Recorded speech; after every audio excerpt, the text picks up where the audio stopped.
Interactive is very important because spectators, that at this moment I wouldn't call them spectators, but we can use that name, are able to connect with the characters, the intervenants of the documentary. And that's the main basic difference. So it's a big difference, and we have to take it and we have to take account of that difference when we talk about web documentaries.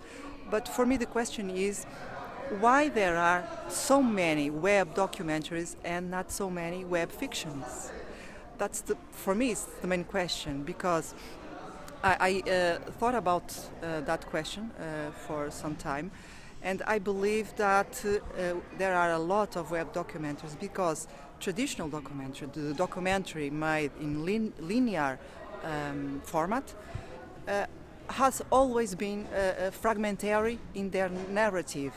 So it's quite easy for interactive technologies take documentary as their main source to make new works, and those works are really based on that fragmented narrative.